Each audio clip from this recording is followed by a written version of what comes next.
Hello दोस्तों, आपका स्वागत है। आपका अपना यूट्यूब चैनल, आपका अपना education platform Toppers Way, powered by Meera academy.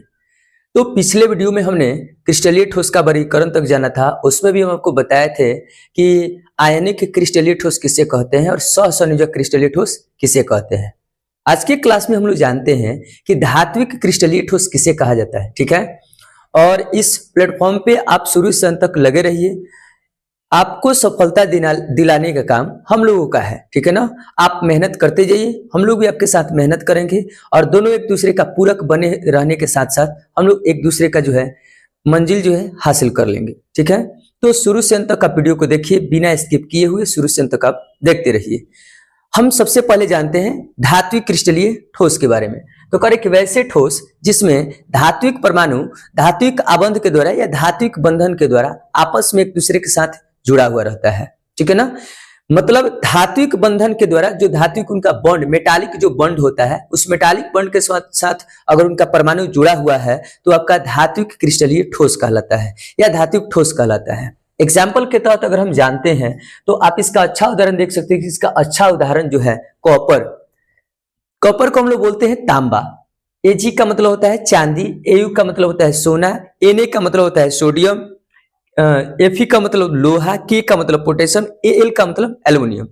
इसमें जितना सारा आप धातु का नाम यहाँ पे देख रहे हैं ना, ये सारे के सारे धातु जो है एक दूसरे के साथ, अगर किसी का मिश्र धातु भी बनाया जाता है ना तो वो एक दूसरे के साथ धात्विक बंध के द्वारा जो है आपस में बंधे होते हैं और ऐसे ठोस जो है आपका धात्विक ठोस कहलाता है। ठीक है, अगले हम जानते हैं कि यहाँ पर इलेक्ट्रॉन पर आवेश कमान पूछा गया है। ठीक है, तो इलेक्ट्रॉन पर आवेश कमान हम इसलिए यहाँ पे जिक्र करना चाहते हैं क्योंकि कई बार आप लोग पढ़े होंगे कि जो धातु होता है ना वो धारा का प्रवाह करता है, जबकि अपवाद के रूप में, अधातु के रूप में एक जो आपका ग्रेफाइट होता है वो धारा का प्रवाह करता है। तो धातुएं धारा का प्रवाह क्यों करती है, इसका कारण यही है कि धातु के अंतिम कक्षा में मुक्त रूप से, फ्री रूप से इलेक्ट्रॉन पाए जाते हैं और उन्हीं के गति होने के कारण जो है आसानी से जो है धारा प्रवाह हो जाता है। तो फिर यहाँ पर इलेक्ट्रॉन का वैल्यू कितना होगा, तो आप अच्छे तरीके से जाने कि जो इलेक्ट्रॉन पर आवेश का मान होता है तो इलेक्ट्रॉन पर आवेश का मान जो है -1.6 गुना 10 के पावर -19 कूलाम होता है। ठीक है ना, इलेक्ट्रॉन पर आवेश का मान। अगर हम वही बात करते हैं प्रोटॉन पर आवेश का मान कितना होता है, तो प्रोटॉन पर आवेश का मान +1.6 गुना 10 के पावर -19 क्या होता है, कूलाम होता है। लेकिन वही हम न्यूट्रॉन की बात करते हैं तो न्यूट्रॉन पर किसी तरह से कोई आवेश नहीं पाया जाता है। तो हम फिर से आपको बताना चाहते हैं कि कोई भी धातु धारा का प्रवाह तभी करेगी जब उसके अंतिम कक्षा में फ्री रूप से क्या पाए जाते हैं, इलेक्ट्रॉन पाए जाते हैं। ठीक है, बगल में आप यहाँ सारी चीज देख रहे हैं कि ये सब के सब जो है आपका मेटालिक सॉलिड कहलाएंगे, ये सब के सब जो है धात्विक ठोस कहलाएंगे। ठीक है, तो यहां तक आप अच्छे तरीके से समझ गए होंगे। आगे चलते हैं हम, और आप शुरू से अंत तक इस वीडियो में जो है आप लगे रहिए। आपने बहुत सारा जो है भर भर के प्यार इस चैनल को दे रहे हैं। आपसे और भी हम लोग यही उम्मीद लगा करके बैठे हैं, हमारी टीम की जितने सारे लोग हैं, कि और भी आप ज्यादा से ज्यादा प्यार दीजिए, सपोर्ट कीजिए। ठीक है ना, आगे हम चलते हैं तो आपको बताएंगे हम कि ये धात्विक ठोस के गुण क्या होते हैं, मेटालिक सॉलिड्स के जो प्रॉपर्टीज होते हैं वो क्या होते हैं। तो सबसे पहला आएगा कि यह ठोस विद्युत और उष्मा के क्या होते हैं भाई, सुचालक होते हैं। तो विद्युत और उष्मा के सुचालक होने का मतलब ये जो है धारा का भी प्रवाह करती है और ये उष्मा का भी प्रवाह करती है, इसीलिए बोले कि ये क्या होते हैं, आपका सुचालक होते हैं। फिर बोला कि यह कठोर तथा क्या होते हैं, तन्य होते हैं। तो आपको अच्छे तरीके से पता होनी चाहिए कि तन्य का मतलब होता है तार के रूप में। तन्य का मतलब किसके रूप में होता है, तार के रूप में। और अगर पूछा जाए फिर आपसे कि आघात वर्ध का मतलब क्या होता है, आघात वर्ध, तो आघात वर्ध का मतलब होता है भाई चादर के रूप में। किसके रूप में होता है, चादर के, किसके रूप में भाई, रूप में। तो देखिएगा ये दोनों गुण जो है धातु में पाए जाते हैं। तो तन यानी पीट करके पतले लंबे तार के रूप में बनाए जा सकते हैं और पीट करके चादर के रूप में बनाए जा सकते हैं। तो चादर के रूप में यानी आघातवर्ध कहलाएगा, तार के रूप में क्या कहलाएगा, तने कहलाएगा। लेकिन अगर वही हम बात करते हैं भंगूर का, तो भंगूर का मतलब ये होता है ना कि जिसको पीटने के बाद तुरंत वो छोटे छोटे टुकड़ों में क्या होते हैं, टूट जाते हैं, तो उसको हम लोग क्या बोलते हैं, भंगूर बोलते हैं। ठीक है, तो ये जो है यहां तक बोला गया कि यह कठोर तथा क्या होते हैं, तने होते हैं।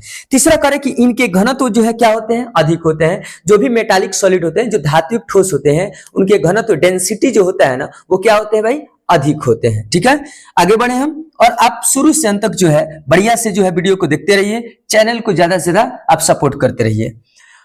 आगे हम जानते हैं कि आणविक ठोस क्या होते हैं। आणविक ठोस क्या होते हैं, तो वैसे ठोस जिनके अवयवी कण अणु होते हैं, वैसे ठोस जिनके अवयवी कण क्या होते हैं, अणु होते हैं, वो आपका आणविक ठोस कहलाते हैं। वही चीज यहां पर बताया जा रहा है कि अवयवी कण क्या होते हैं, अणु होते हैं। ये आणविक जो ठोस होते हैं ना, ये दो प्रकार के होते हैं। एक आपका ध्रुवीय होता है, एक आपका ध्रुवीय, और दूसरा क्या होता है, अध्रुवीय। अध्रुवीय को हम लोग इंग्लिश में नॉन पोलर बोलते हैं और ध्रुवीय को हम लोग पोलर बोलते हैं। तो यहाँ पे करें कि अणु होते हैं, तो यहाँ पे देखिए हाइड्रोजन के कितने अणु दिख रहे हैं, आपका 1 दिख रहे हैं।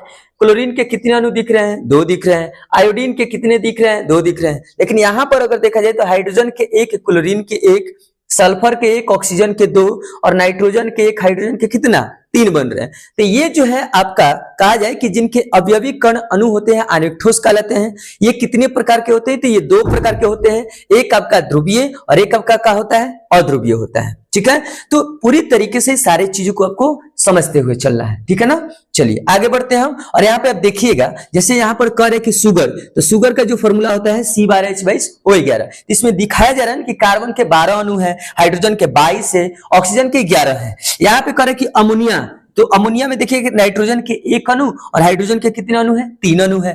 यहां पर अगर कहेगा आइस, यानी सॉलिड वाटर को जो हम लोग आइस बोलते हैं, और उसका फॉर्मूला होता है H2O, तो हाइड्रोजन के 2 अणु, ऑक्सीजन के कितने अणु, 1 अणु होते हैं। यहाँ पे देखिएगा ड्राई आइस जो होते हैं वो आपका होता है कार्बन डाइऑक्साइड, तो इसमें कार्बन के 1 अणु, ऑक्सीजन के 2 अणु होते हैं। तो जिनके अवयवी कण ही अणु होते हैं वो आपका आणविक ठोस कहलाता है। ठीक है, आगे बढ़े हम, चलिए बहुत बढ़िया।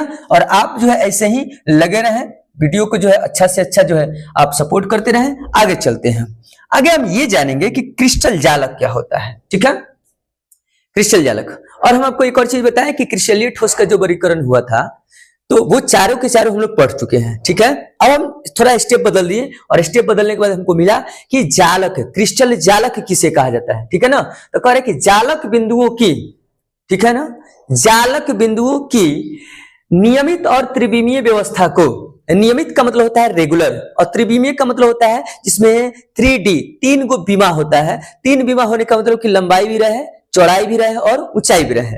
तो कह रहे कि जालक बिंदुओं की नियमित और त्रिविमीय व्यवस्था को क्रिस्टल जालक बोला जाता है। तो आप यहाँ पर देखिएगा कि यहाँ पर ये जो डायग्राम बना हुआ है, यहाँ पर ये एकदम नियमित है और ये 3D में है। या अगर हम ऐसे एक आकृति बना देते हैं, इसमें थोड़ा सा आप ध्यान दीजिएगा कि ये जो आकृति आपको दिख रहा है, ये घन का दिख रहा है, और घन में तीनों पाए जाते हैं, लंबाई भी होता है, चौड़ाई भी होता है और ऊंचाई भी होता है। जब ये तीनों हो जाते हैं ना, तो आपका 3D कहलाएगा। और दूसरी बात कि ये नियमित है। ठीक है ना, और इसके जैसे एक और बना, इसके जैसा एक और बनाते हम चल जाते हैं। ठीक है ना, तो कह रहे कि जालक बिंदुओं की नियमित और त्रिविमीय व्यवस्था को कौन सा जालक बोलते हैं भाई, क्रिस्टल जालक बोलते हैं। ठीक है, इसी तरीके से जो है आप अच्छे तरीके से सारी चीजों को देखिए, सुनिए, और आई होप आप इस वीडियो को अच्छे तरीके से समझ गए होंगे। तो इस वीडियो को आप ज्यादा से ज्यादा प्यार दीजिए, लाइक कीजिए, सब्सक्राइब कीजिए। जय हिंद, जय भारत।